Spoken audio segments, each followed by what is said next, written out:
به نام خداوند بخشنده مهربان سلام عرض میکنم خدمت شما عزیزان دلم. امیدوارم حالتون خوب باشه و از زندگی زیباتون هم لذت ببرید. یک روز داشتم کار میکردم، مدیر مالی شده بودم. در دوران دقیقاً یادمه 17 سالگیم یکی از آرزوهایی که داشتم این بود که در واقع مدیر مالی بشم و دوست داشتم که در واقع در سن 24 سالگیم بتونم به این پست و مقام برسم و تونستم برسم. خیلی هم زحمت کشیدم، خیلی هم تلاش کردم. حتی یادم اولین جایی که رفتم کار کردم، حالا اولین نبود ولی اولین جایی بود که پست به من میدادن. دیگه کارآموز و دنده حسابدار و کمک حسابدار و فرمون حسابدار نبودم، واقعا به عنوان یه حسابدار داشتم استخدام میشم. مدیر عاملش گفتش که شما خیلی بلند پروازی جوان، صبر کن با هم دیگه بریم.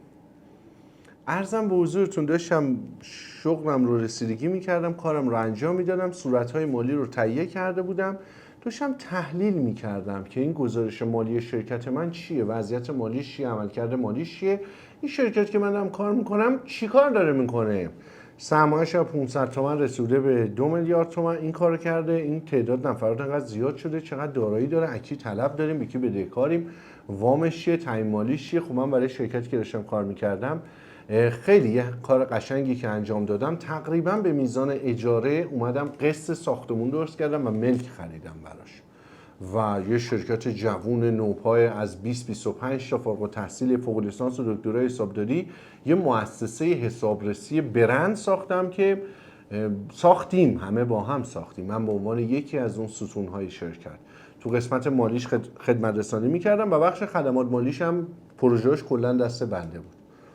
داشتم اینجور تحلیل میکردم، بررسی میکردم، عملکرد شرکتم رو نگاه میکردم، لپتاپ رو بستم، گفتم این چه کاریه تو داری میکنی بردیا؟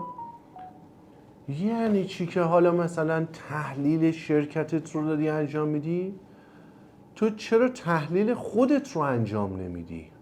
تو چرا نمیای عملکرد مالی خودت رو بنویسی؟ تو که عملکرد مالی شرکت که داری کار میکنی نوشتی، تحلیل کردی، بررسی کردی، یه ریپورت خیلی قشنگ تهیه کردی، همه رو حفظی، به خاطر اینکه با تمرکز کار کردی، مدیر عاملت رو گزارش میخوای بدی، کیف میکنه، لذت میبره. این چه کاریه؟ یه دقیقه وایسا. عینکو گذاشتم کنار، عینک اون موقع لپتاپ و در واقع کارهایی که به صورت مانیتور و اینا بود فقط میزدم، مثل الان نیاز نبود دائم بزنم. حالا باز خدا رو شاکریم از اینکه فقط عینکو باید دائم بزنیم. این چه کاریه تو داری میکنی؟ چرا برای خودت انجام نمیدی؟ یه تلنگر اساسی بهم خورد که آقا من به عنوان یک حسابدار، به عنوان یک مالیچی، چرا برای خودم تهیه نمی کنم؟ شروع کردم به در واقع ریپورت نوشتم. من عادت نوشتن اینها رو به صورت روزانه در قالب دفترچه خاطرات داشتم، از دوران خیلی کودکی داشتم. مثلا من با دفترچه خاطرات عشق میکنم، من دفترچه خاطرات دارم، هر سالم دارم، خیلی سال هم دارم. من تقریبا از سال 87 یا 6 مرتب همش رو دارم، حتی به قبلش من دفترش دارم. یادم میاد هر سالی که کارایی که انجام میدم شب خرید دفترچه به اصطلاح خاطراته. من خاطراتم رو مینویسم، همه چیم رو مینویسم، دل دریا رو مینویسم. اتفاقا الان دفترچه خاطرات امسال من اینه، هر سالم از عظیم‌تر میشه، کم کم باید زوم کم بگیرم. بنابراین گفتم به تحلیل کن، بررسی کن. ما الان در دوره FIS داریم میایم که صورت وضعیت مالی شرکت ها رو تحلیل میکنیم، چه میزان نقدینگی دارن، چه خونه ای دارن، چه ماشینی دارن، چه میزان طلا دارن، چه میزان نقره دارن، چه زمینی دارن. بعد تو مالی چی هستی؟ بیا یه دونه بودجه برای خودت در نظر بگیر، باجت، یه دونه واقعیت رو بنویس که در حال حاضر مثلا واقعی خونه داری 5 میلیارد تومان و این تارگتت هستش که بشه 15 میلیارد تومان، نه تورم بکنه 15 میلیارد، اون که کاری نیاز نیست بکنی، فقط کافیه صبوری کنی. این که تعداد خونه رو بکنی 3 تا، ماشین تو، طلا تو، نقره تو، زمین تو، ویلای شمال تو، سهامت رو مثلا در حال حاضر هست 10 میلیارد تومان، این تارگت رو بذار 100 میلیارد تومان، باز نه تورم، تعدادش رو زیاد بکنیم. به کی بدهکاری، وام از کی گرفتی، قرض از کی گرفتی و سرمایت واقعا چقدر داره. بعد گفتم خب صورت سود و زیانم رو بنویسم، درآمد کارمندیم رو بردارم بنویسم، یعنی عملکرد مالی خودم رو نوشتم، درآمد مشاور مالیاتیم رو برداشتم نوشتم، درآمد به اصطلاح چیزم رو نوشتم، پروژه هایی که برای حسابداری میگرفتم انجام میدادم رو نوشتم، درآمد سود سهامم رو نوشتم، درآمد ساخت و ساز ویلا میکردم اون موقع، ساخت و ساز ویلا رو برداشتم نوشتم، بعد هزینه هام رو نوشتم، بعد کانتریبیوشن مارژین یعنی حاشیه سودم رو حساب کردم، بعد گفتم من میزان سودی که دارم چند درصدش خرج کرده خانواده زندگیم شده، خرج زندگیم شده، چند درصدش دیدی اهل خانواده، چند درصدش سرمایه گذاری شده. بعد خب با مفاهیم اقتصادی من آشنام، بیام ارزش دارایی هام رو به میزان طلا بنویسم. یعنی مثلا خونه من در حال حاضر 2 کیلو طلاه، کیلو 1,300,000 اون موقع بود، میشه 2,600 مثلا خریدی، الان شده 5 میلیون تومان، چند کیلو 5 میلیارد تومان چند کیلو طلاه؟ مثلا میدم 2 کیلو 500 شده. خب اون خونه خوبیه. الان مثلا نگاه میکنم میبینم تقریبا 3 کیلو طلا شده. یعنی خونه دارایی رو با طلا میسنجیدم. میگفتم الان خود این زمینه، مثلا فرض بفرمایید الان مثال عینی براتون بزنم، الان گرم طلا 18 ایار 3,400,000 تومانه در حال حاضر، حدوداً 750 میلیون تومان فرض کنید من اگه برم زمین بگیرم، تقریبا میشه چند کیلو طلا؟ 750 میلیون تومان تقسیم بر 3,400,000 تومان، 220 گرم میشه طلا. پس من 220 گرم طلا دارم. بعد سال بعد که میاد مثلا میام بررسی میکنم، سال بعد قیمت زمین شده مثلا 1,500، قیمت طلا شده 4,800. بعد 1,500 تقسیم بر 4,800 310 گرم طلا دارم. پس من اینجا در واقع اومدم 80 گرم سود طلایی کردم. این میشه سود واقعی اقتصاد. یعنی شما زمانی که به میزان طلاتون افزایش پیدا میکنه، لزوما نباید طلا داشته باشید و سرمایه گذاری بکنید که از طلا طلاتره و بازه بالاتر طلایی کسب بکنه، اون سرمایه گذاری خوبیه. مثلا من نقره رو 500 میلیون تومان سرمایه گذاری کردم، گرمی چقدر بود؟ گرمی 20 میلیون تومان بود. یعنی 500 میلیون تومان تقسیم بر 20 میلیون تومان تقریبا میشد 25 کیلو نقره. خب بعد اون موقع که این بود 3,400 1,50 تقریبا طلا 2,250 بود. یعنی 500 میلیون تومان تقسیم بر 2,250، من اگه میخواستم طلا بگیرم 222 گرم طلا میتونستم بگیرم. پس 500 میلیون سرمایه گذاری تو نقره کردم، گرمی 2,250 بود، من انگار 220 گرم طلا میتونستم بگیرم. این گرمایی داره همه مثال شبیه هم میشه. حالا الان که نگاه میکنم، الان گرم نقره تقریبا 25 کیلو 55 میلیون تومنه. مثلا این شده 1,375 میلیون تومن. خب حالا اگر من بیام این رو تقسیم بر 3,400 بکنم، پس گرم طلای من میشه 400 گرم طلا. پس من 180 گرم طلا سود کردم. پس نقره از طلا طلاتره، پس نقره سرمایه‌گذاری بهتری بود. این مثالا عددهای کوچیکم دارم براتون مثال میزنم ملموس باشه. خب اصلا یهو تو فکر فرو رفتم. 11 شب از شرکت اومدم بیرون. یعنی دقیقاً یادمه ساعت 4 بعد از ظهر بود، من 11 شب اومدم بیرون. یعنی دقیقاً 7 ساعت راجع به این موضوع کار کردم. آره بله، 7 ساعت راجع به این موضوع من تعمق و تفکر کردم. تمام گزارش مالی واقعیمو نوشتم، تارگتمو نوشتم، بدهیامو نوشتم، سرمایه‌ام نوشتم. بعد گفتم خیلی خوب بردیا، حالا از این میزان دارایی هایی که داری کدومش جریان نقدینگی درآمد ایجاد میکنه؟ تو چطوری میتونی تنوع درآمدهاتو بیشتر بکنی؟ کدومش درآمدزاست؟ مثلا نقره خریدی که نقره درآمدزا نیست، من اینکه بفروشی. طلا خریدی طلا درآمدزا نیست، من بفروشی. ویلا داری که درآمدزا نیست، ولی داری استفاده می‌کنی. من بدی اجاره، ملک بدی اجاره، سهام سود سهام ایجاد بکنی، سوله بدی اجاره، کارخونه خریدی بدی اجاره، درآمد فعال ایجاد بکنم. درآمد غیر فعال، پسیو اینکام، درآمد غیر فعال، یعنی نیاز به کار خودم نباشه که اگر روزی خواستم درآمدهایی که وابسته به کار خودم هست، کار فیزیکی خودم هست، به صفر برسونم که بازنشستگی رو جشن بگیرم، من بتونم این میزان درآمد و میزان خرج کرد و بده 1% برای سرمایه گذاری بمونه، بازنشست بشه. پس اینا باید برسه 5 برابر اینا، یعنی درآمد غیر فعالم بشه 5 برابر درآمد فعالم.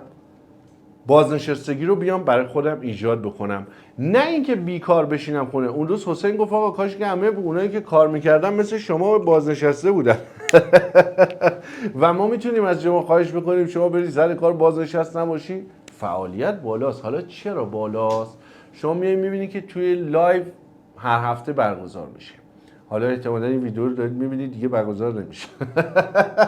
لایو برگزار میشه. یوتیوب داریم ویدیو آموزشی میذاریم، توی اینستاگرام مطلب میذاریم، تو همه دوره‌هایی داریم آپدیت میذاریم، ویدیوی جدید میذاریم. میای کانال جامعه بررسی سهام میبینیم مملو از اطلاعاته. پیشرفت مالی کانال عمومی مملو از اطلاعاته. میای کانال مرسدس سوسا پشتیبانی 24 ساعت است. هر روز. این ناشی از چیه؟ من بازنشست نشدم که بشینم کنار بازن نشستشم. من بازنشست شدم برم دنبال علاقم، برم دنبال عشقم، برم دنبال رسالتم. من بازنشستگی رو ایجاد کردم، اون خیال راحتی رو ایجاد کردم، آرامش فکری رو ایجاد کردم تا برم دنبال دارایی‌های ارزشمند. اینا که مش داراییه که با طلا و دلار و ریال و بات تایلند میتونی اندازه‌گیری کنی. اون دارایی ارزشمند که تو ترازنامه اسمش چیه؟ اعتبار. میتونی اندازه‌گیریش کنی؟ نه. ولی من به شما به عنوان یه برادر کوچک میگم تمام آدم‌های موفق نه کمالگرایی میشه، ممکنه نقیض استدلال درست بشه. 99% کسانی که موفق هستن میزان اعتبارشون از کل میزان دارایی که دارن بالاتره. بله این ویدیو تلنگره، بذار کنار اون بازی رو، لگد نمی کنم، گوش بده. اعتبارشون از تمام دارایی های فیزیکیشون، یعنی اگه آقای خسروانی 100 میلیارد دارایی داره، اعتبارش بالای 100 میلیارده. اعتبار بیشتر از داراییاشه. آیا اون مهر و محبت، آیا اون مهربانی، آیا اون دل به دست آوردنی که من میتوانم انجام بدم پیرو خدمت و رسالتی که استعداد ذاتی بنده هستش از طرف پروردگار مهربان به بنده عطا شده و اون رو با عشق به تمام مردم کره زمین ایثار میکنم، اون رو با دایره اخلاص در حد توانم به صورت شبانه روز مشابه تمام موجودات کره زمین خدمت رسانی میکنم، دل به دست میارم. ما تو مجموعه آموزشی روز کارخانه انسان سازی داریم. نعوذ بالله من الشیطان الرجیم. اشتباه استدلال نشه. ما اینجا مسیر درست یک نوجوان رو میسازیم، مسیر درست یک بازن نشسته رو میسازیم. مباحث آموزشی رو آموزش میدیم که معطوف به بازار سرمایه نیست، معطوف به زندگیه. عزیز دلم میتونه بره درآمد غیر فعال توی سوله ایجاد بکنه، غیر بورسی ایجاد بکنه، مغازه بگیره بره درآمد ایجاد، شراکت بکنه درآمد غیر فعال ایجاد بکنه. با علمی که در FIS یاد میگیره بتونه بره ارزیابی کسب و کارا رو بکنه. با کی بره شریک بشه؟ اصلا بورس چی کار داره؟ بره غیر بورس شریک بشه. مباحث آموزشی مباحثی هستش که معطوف به زمان و مکان یا سوزه استحفاظی بازار نیست، برای همه جا شامل مباحثی از دل زندگی اومده. پس مهربانی کردن، دل به دست آوردن، خوشحال شدن از خوشحالی دیگران، موفقیت دیگران.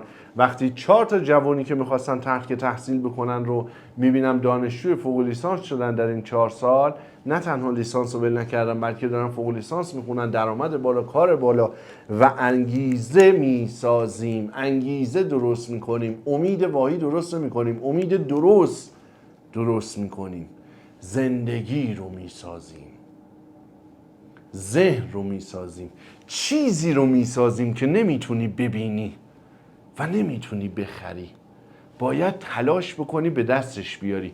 پس دارایی ارزشمند که نمیتونی ببینی رو یاد میدیم، در کنار همدیگه هستیم، دانشجو هستیم، جوهای دانش هستیم، برادر کوچک شما هستم، به دستش بیاریم.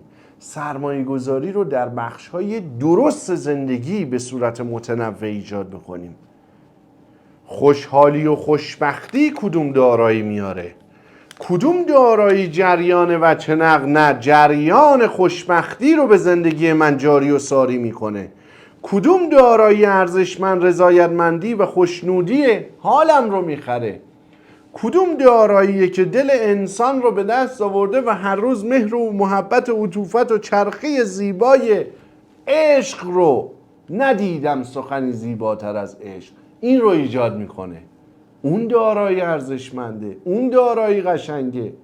دل به دست آوردن، مهربانی کردن، خدمت رسانی کردن مشابه تمام موجودات کره زمین به صورت روزانه و نان استاپ. میگه چرا روز تعطیل نداری؟ میگم مگه گیاه روز تعطیل داره؟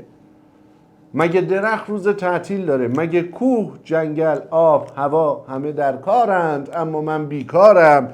اینها مگه روز تعطیل دارن؟ اینها مگه استراحت میکنن؟ مگر میشه کسی تو کاری باشه که علاقش باشه، استعدادش باشه، عشقش باشه؟ استراحت کنیم. استراحت چی؟ از کجا میخوای بری پیدا کنی از این بهتر؟ من کجا برم چه کاری بکنم که عشق شما نازنینان رو به دست بیارم؟ برم سرگرم چی شم؟ وقتی سوالی رو مطرح میکنید، مسئله‌ای رو مطرح میکنید، روز تعطیل عاشورا، تاسوعاست، روز ایام عید، تعطیلات نوروز، بین التعطیل، وقتی میبینم وقت گذاشتید، علاقه دارید تغییر میکنید نگاهتون، دیدگاهتون، افق زندگیتون، اهدافتون، دانش مالیتون، نگاه سرمایه گذاریتون، نگاه زندگیتون، و من خوشحال میشم که بتونم کمکی بکنم و این در واقع لذت تغییر کردن رو در شما میبینم که دارید تجربه میکنید. من برم چیکار بکنم از این لذت رو به دست بیارم؟ به من بگو برم انجام بدم.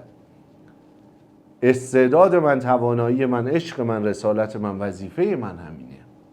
این کار رو با جون و دل وظیفه انجام میدم. تمام اجزای کره زمین همینه، همه همین کار رو دارن انجام میدن، همه همین کار رو دارن انجام میدن.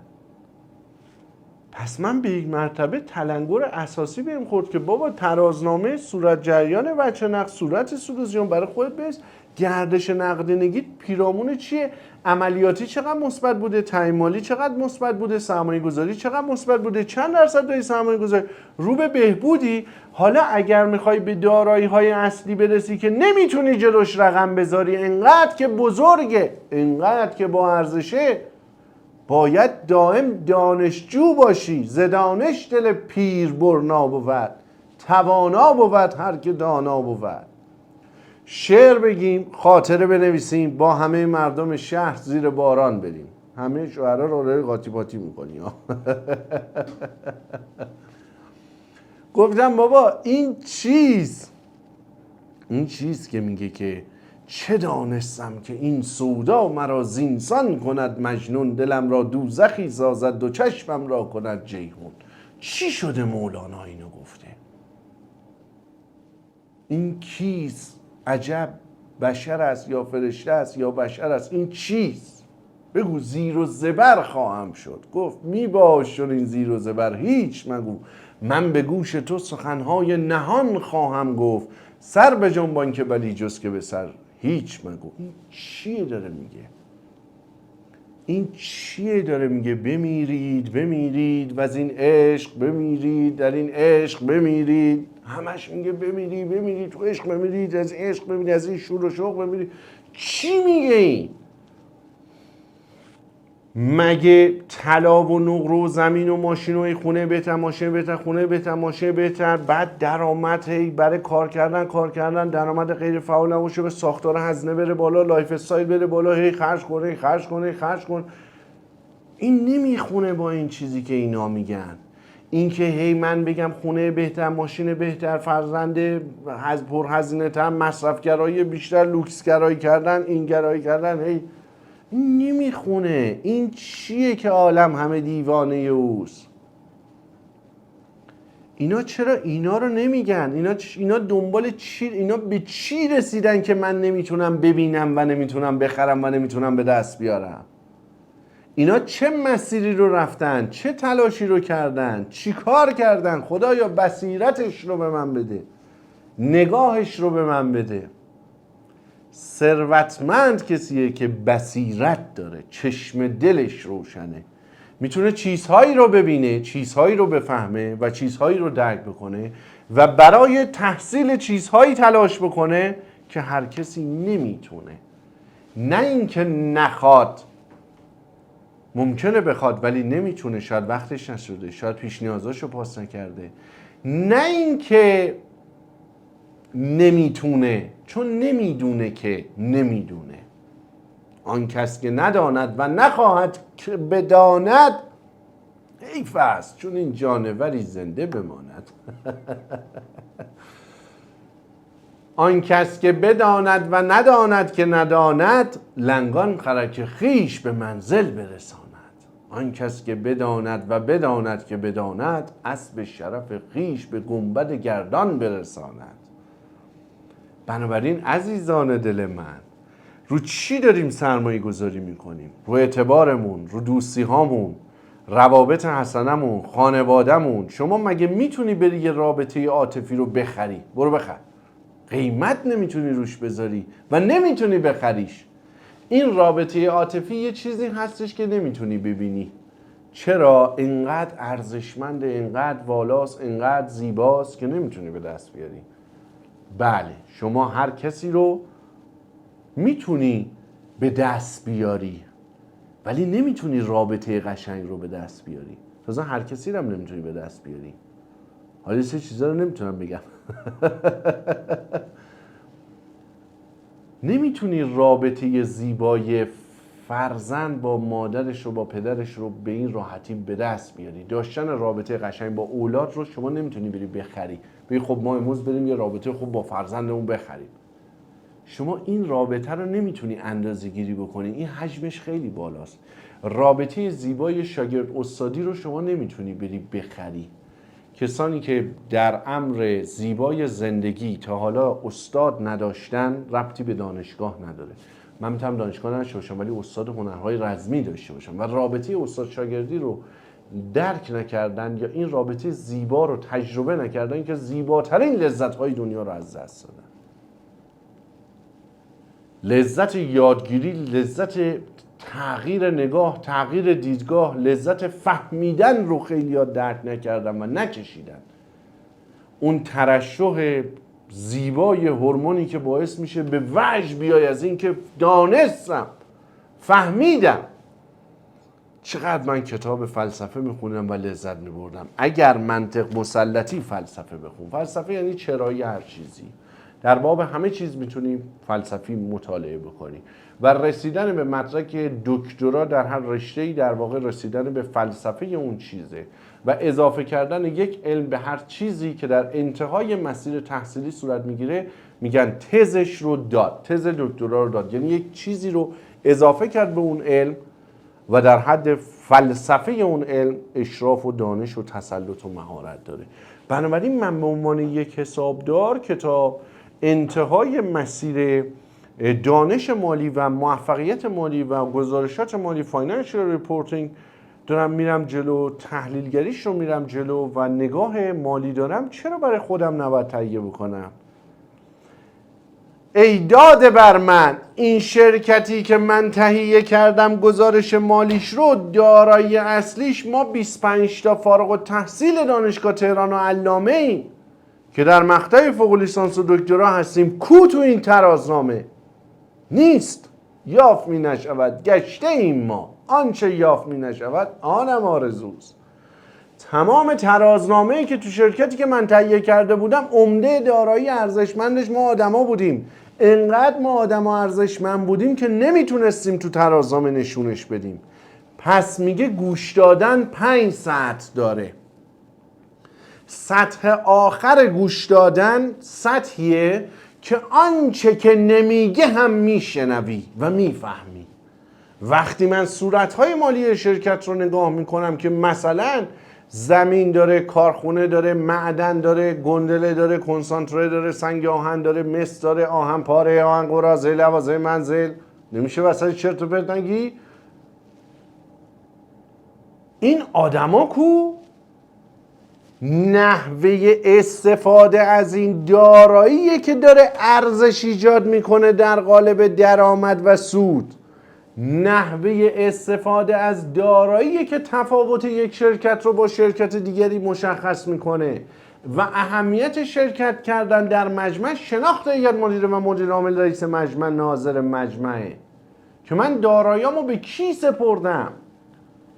اون شخص مهمترین داراییه که شما رفتی سهامش رو خریدی. ای ایها الناس، اون رو نمیتونن تو ترازنامه بیارن، انقدر با ارزشه.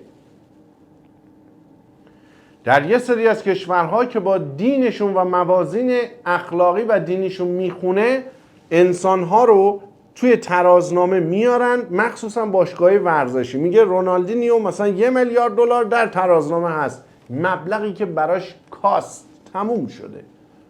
ولی ارزش رونالدو 1 میلیارد دلاره؟ خیر، بسیار بالاتره. پس اون هم نگاه کوچکی یا قشنگترش اقتباسی از اینه که ای انسان حواست باشه، این یه تلنگر دارم بهت میذارم، این دارایی هست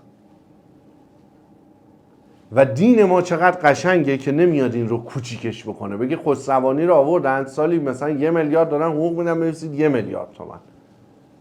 برای همین میگه کامل ترینه. میگه اگر چشم دلت روشن شد تو سطح 5 گوش دادن رسیدی که آنچه که بهت نمیگن هم میشنوی و میفهمی، اونجا عالی. سطح 4 اینه که شما تمام تمرکزت و هم‌مغمت به گوش دادنه. داری کالکتیو گوش میدی، یعنی داری انتخاب میکنی تو سطح 3 اینا رو گوش بدم اینا رو گوش ندم. خوب جمعش کردم. داری اصلا نمیخوای گوش بدی سطح اول، اصلا نمیخوای گوش بدی، چقدر بی‌تربیتی، اصلا نمیخوای گوش بدی، وانمود میکنی به این که داری گوش میدی. بله کاملا درست میفهمید، تایید بیخود. سلکتیو لیسنینگ، کامپلیت لیسنینگ، تمام تمرکزت هم‌مغمت، بله گفت و شنود صورت میگه، آنچه که به تو نمیگه هم میشنوی. و ما باید به هنر 5 گوش دادن برسیم، آنچه که به ما نمیگویند هم بشنویم. و این رو شما فقط با بزرگ شدن خودتون میتونید به دست بیارید.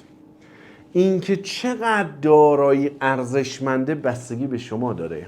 زمینی که من خریدم در شمال، کنار بنده هم زمین خریدن. اینکه این دارایی چقدر ارزش ایجاد میکنه بستگی به آدمش هم داره. تا یه جایی زیرساختای اون منطقه، زیرساختای خود اون زمین، آب داره، برق داره، گاز داره، مجوز ساخت، پروانه صنعت تکبر، از یه جایی به بعد خود اون آدمه گرون شد میفروشه، ولش کن بذار بمونه، میشه بیمه زندگیش. من همیشه به عنوان نگاه مالی دنیوی میگم عزیزان دلم، یک تیکه زمین رو شما در شمال کشور داشته باشید، این رو بکنید بیمه زندگیتون. خیلی ها میگن طلا رو بگیریم بیمه زندگی، خیلی ها میگن بیمه عمر رو سرمایه گذاری بکنیم بیمه زندگی، گارانتی زندگی. ولی من به عنوان یه دکتر مالی، یه مشاور مالی به شما نازنینا میگم زمین رو بکنید بیمه زندگیتون. یه تیکه زمین شمال کشور نگه دارید و وقتی نگاه میکنم میبینم آدمایی که دور اطراف بندم و موفقن، یکی از دارایی ارزشمندشون زمینه. زمین خوبیش چیه؟ مستهلک نمیشه. و زمین خوبیش چیه؟ کش نمیاد. یعنی تنها داراییه که عرضه نمیشه. انسان به عنوان اشرف المخلوقات هم عرضه میشه، راهشو بلدی که، اما زمین عرضه نمیشه. من شیطنت نکنم اصلا مثل اینکه نمیشه.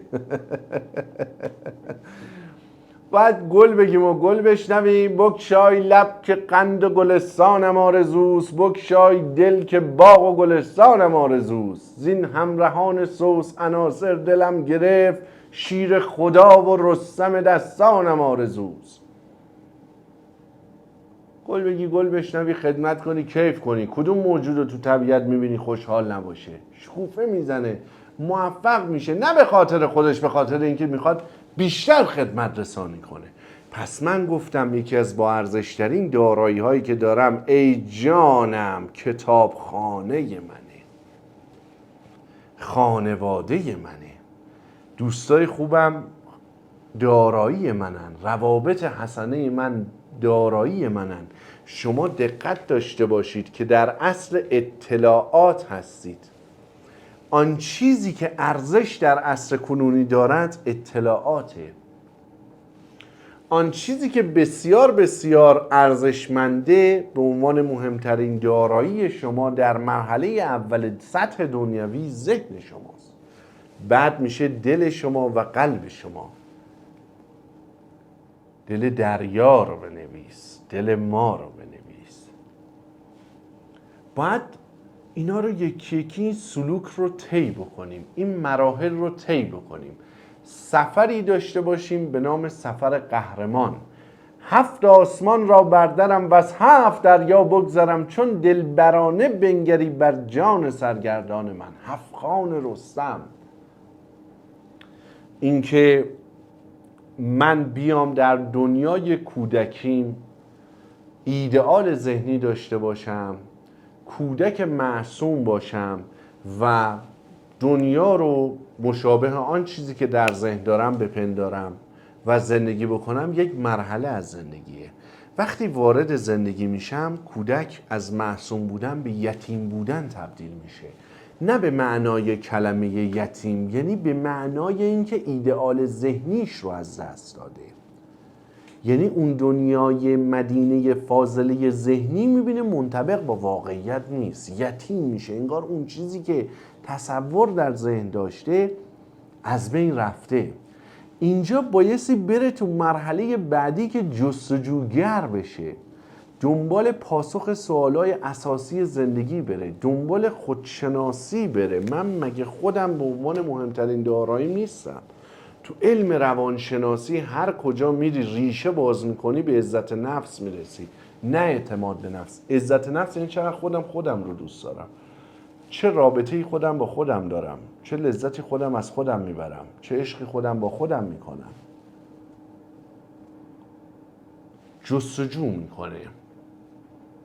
جستجو میکنه، تحقیق میکنه. خیلی‌ها تو مرحله دوم میمونن، باورهای منفی درست میکنن، اعتقادات منفی درست میکنن، جهانبینیشون رو کوچیک میکنن، نگاهشون رو کوچیک میکنن، محدود میکنن، آسیب به خودشون میزنن.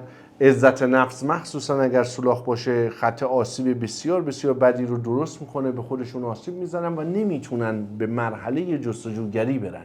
جستجوگری نیازمند اینه که قضاوت نکنیم، پیش زمینه نداشته باشیم، پیش شرط نداشته باشیم. تو این مرحله جستجوگری میرسی به مرحله‌ای که شما در واقع میتونی دیگه کم کم متوجه بشی که دنیای خودت رو بسازی. میای تقریبا متوجه این میشه که حالا من یک به اصطلاح جنگجو هستم. من دارم میجنگم برای ساختن زندگی که منطبق با آمال و آرزوهای دوران کودک معصوممه، با آسیب‌هایی که در کودک یتیم داشتم و جستجوهایی که کردم به این باورها و اعتقادات و جهانبینی رسیدم. جنگجو میشه، میجنگه برای چیزی که دوست داره، تلاش میکنه برای اینکه بتونه اون چیزهایی که به عنوان ایدئال ذهنی داشته، ارزش‌های زندگی داشته، لایف استایلی که تعریف کرده، آزادی مالی، استقلال مالی، همسر خوب، رابطه خوب، فرزند خوب، کاری که علاقه، استعداد علاقه، خدمت رسانی، خیرخواهی، دوستی، انسانیت، مروت، لذت میبره، کیف میکنه. کم کم تو این مسیر که قدم میذاره، اگر درست انتخاب کرده باشه، به موضوع بسیار زیبایی میرسه به نام عشق. کم کم متوجه این میشه که عشق چقدر والاست. بنده به عنوان یک کسی که کتابخوان هستم، من ادعایی تو زندگیم ندارم، ولی میتونم ادعا بکنم که نمیتونم بگم مثلا کتابخوان نیستم، میتونم بگم کتابخوانم. من عاشق کتابم و کتاب خیلی میخونم، هنوزم میخونم و انشالله بتونم همیشه بخونم و علت نمره هر کدوم 275 همینه. من کتاب رو کتاب که میخونه، علم رو که آشنا میشه، با روش‌های علمی آمار، با ریاضیات، با فلسفه، با روانشناسی، با رشته حسابداری مالی و اقتصاد، در علوم مختلف تحقیق و تفحص میکنه، لذت‌های ذهنی و آگاهی و افزایش دانش رو تجربه میکنه. فکر میکنه که بالاترین، با ارزشترین، بهترین منطق معلم اول ارسطوئه. بعد میفهمه دل، انقدر میفهمه که اون اصلا نمیفهمه، کوچیکه.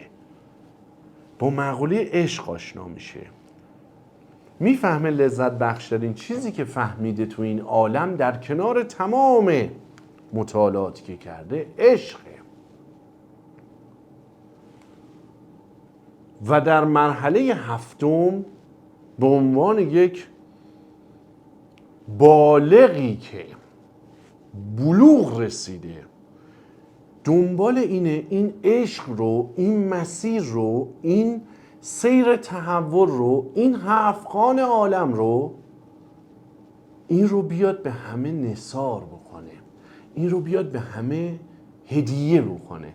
یکی تو شغل و حرفه خودش، همه تو شغل و حرفه خودش، یکی قصاب میشه، یکی راننده میشه، یکی معلم میشه. برای همین میگه شغل انبیاست. دوست داره نثار بکنه. هر کسی تو حرفه خودش، رشته خودش، کار خودش با عشق علاقش رو انجام میده. دیگه نه به خاطر درآمد رستوران نزده، به خاطر عشق به این که این نیاز رو در دیگران برطرف بکنه. ما تمام رفتارهامون، کارهامون و کلاممون پیرو یک انگیزه‌ایه که از یک نیازی نشأت میگیره، که در پی برطرف کردن یک نیازی هستیم. ما تماما توی حسابداری نیاز اطلاعاتی افراد جهت تصمیم گیری مالی رو برطرف میکنیم. برای decision making، یه تصمیم گیری درست، اینفورمیشن بهشون میدیم. فهمیدی زبانم خوبه یا ادامه بدم؟ مجبوری مگه فارسی صحبت کن بفهمیم. چرت و پرت وسطش میگه. این نیازه رو وقتی عشقش باشه میگه پدر جان، این که اومدی رستوران من داری این ساندویچ رو میخوری، این املت رو میخوری، این کباب رو میخوری، این نون و پنیرت رو میخوری، این بابا جان این نیست اصل مطلب، این عشقیه که تو این نثار شده دارم بهت میدم. تو وقتی که سوار ماشین من میشی تو قراره از نقطه A به نقطه B برسی، صرفا این هدف نیست، این عشقیه که در طول مسیر بهت میدم. اگر ما قراره تیک آف کنیم و لندینگ داشته باشیم در طول 1.5 ساعت در ارتفاع 8000 پا با دمای 18 درجه فارنهایت، این صرفا این پرواز نیست، این عشقی که در حین این پرواز تجربه میکنیم و این یه افتخاره که در این تایم با هم دیگه روی کره زمین داریم زندگی میکنیم. با هر تقدم و تأخر کوچکی در زندگی ما میتوانستیم در کنار همدیگه نباشیم، پس این یه افتخاره. پس این عشق رو اعطا میکنه، عطا میکنه و نشون میده و اونی که عاشقه میفهمه. این فروشنده با عشق داره این لباس رو عرضه میکنه، میگه بیا این کت شلوار رو بهت بدم، سوت آن یو، بهت بیاد. بعد نگاه میکنه میگه عجب چیزی شدی خسروانی، حالا برو هرچی دلت میخواد آموزش بده، کیف کن. این لباسه نیست که داره به من میده، که این عشق ناشی از این لباسه که به من میده. چقدر قشنگه این، چون عاشق این کارشه. میری یه لباس هم میگیری پرت میکنه تو کیسه و بهت میده و میشینه ماشین حساب 2010 شایی بسم الله بریم ببینیم که داراییایی که میتونیم ببینیم با عدد بخونیم چقدر شد. تو اون دنیای کوچک مادی غرق شده. جالبه بهتون بگم تو این مسیر که برید انقدر ارتباطتون با پروردگار مهربان قوی میشه که در عین حال احساس میکنید چنان چیزی دارید که هیچ جا پیداش نمیکنید. انقدر غنی میشید، انقدر پر میشید، انقدر دارا میشید که با هیچ چیزی نمیتونستید به چنان ظرفیت کاملی برسید. چنان ایمانی خواهید داشت، باوری خواهید داشت، قسمتی از زندگی خواهید شد. مثل یکی از این پازل های زیبا در دنیا قرار میگیرید، همه چیز رو دارید و جالبیش اینه که هیچ کسی نمیتونه از شما این رو بگیره و باز جالبیش اینه که هر کسی نمیتونه ببینه که شما چی داری و باز جالبیش اینه که هر کسی متوجه نمیشه هر روز برای چی داری تلاش میکنی. هر کسی نمیفهمه این چیه، هر کسی متوجه این نمیشه، هی نگاه میکنه در حد خود شد یار من، در ظن خود شد یار من. چرت و پرت داریم این شعرها رو. هر کی از خودش برداشت میکنه. بعضیام هستن اینقدر خوشحال میشن که میگه بیا بالا بیا بالا بیا بالا، مسیر رو بیا، داری درست میری، حرکت کن بدو آقا دیانمونی. آرژانتین 3 نفر میگه حرکت کن حرکت کن، ادامه بده. اگه 2 تا مشکل میخوری، 2 جا میبینی ناراحت میشی، 2 نفر میان دلتو برمیدارن میزنن، چیکار داری میکنی؟ برگرد بالا، مسیر رو نشو، ادامه بده. انگیزت مگه کیه؟ انگیزت مگه شخصه؟ انگیزت مگه درآمد بود؟ انگیزت مگه مادیات بود؟ انگیزت مگه چی بود؟ انگیزت In the name of God، به نام خداوند بخشنده مهربان. تموم شد. وصلی به سرچشمه عشق. مگه میبری؟ مگه ناامید میشی؟ مگه ناراحت میشی؟ مگه خورده میگیری؟ مگه دیگه طبقه بندی میکنی؟ به این بگم به این نگم. مگه دیگه میای دسته بندی میکنی؟ به اینا نگم به اینا بگم. این عجب آدم فلانی بود، به این نگیم دیگه به این میگم. به همه میگی. مگه بارون میباره؟ نگاه میکنه کاسه کی چقدر داره؟ مگه نگاه میکنه طرف کاسه رو گرفته یا نگرفته؟ مگه نگاه میکنه کسی توجه میکنه یا نمیکنه؟ میباره. مگه درخت داره بزرگ میشه میوه میده توجه میکنه کی میاد ازش میچینه؟ میگه وظیفه‌م اینه، باید من بارور بشم میوه بدم. اینه که ناخودآگاه ساده زیست میشی. یعنی فلسفه این که ساده زیست میشی نه به خاطر اینکه نتونی به دست بیاری، اصلا به آب خوردن به دست میاری و به دست آوردی، اصلا ارزش نیست. میگی بذار یه ماشین سوار شم که بتونم در سطح اکثر افراد جامعه راحت باشم. بذار توی لایف استایلی خونم باشه، منزلم باشه، محل زندگیم باشه، با اکثر مردم همخور بشم، دمخور بشم، کیف کنم، لذت ببرم.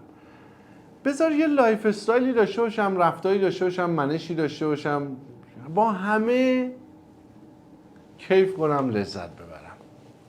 من حیف زمان نوجوانیم شیطون بودم، ادبیاتم قوی نشد. اگر البته فکر میکنم حکمت و قسمت پروردگار مهربان بوده، لطف و عنایتش بوده.